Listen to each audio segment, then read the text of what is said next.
नमस्ते। श्रीदेवी के चैनल पर आप सब स्वागत है। आज एक उठान गीत लेके आई हूँ।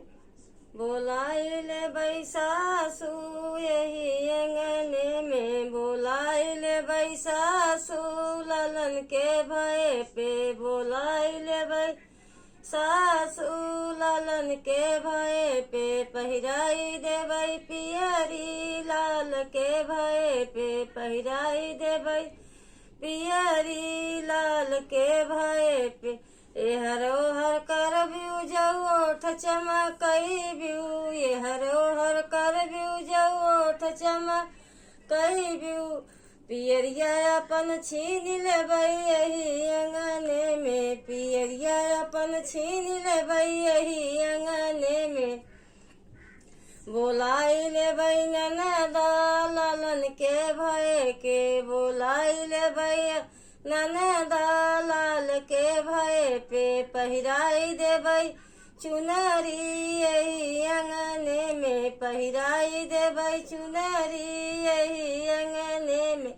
ए हरो हर कर बिउ जाऊ ओठ चमकई बिउ, ये हरो हर कर बिउ जाऊ ओठ चमकई बिउ, चुनरिया अपन छीन लेबई यही अंगने में, चुनरिया अपन छीन लेबई यही अंगने में।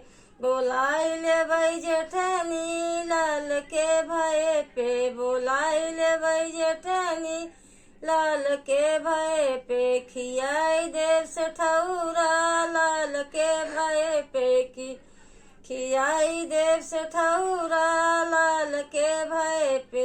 ए हरो हर कर बिउ जाऊ ओठ चमकई बिउ, ये हरो हर कर बिउ जाऊ ओठ चमकई बुझ से ठौरा अपन छीन लेबई यही अंगने में, से ठौरा अपन छीन लेबई यही अंगने में। बोलाई लेब देवरानी लाल के भय पे, बोला लेब देवरानी लाल के भय पे, खियाई देबई लेडू यही अंगने में, खियाई देबई लेडू यही अंगने में।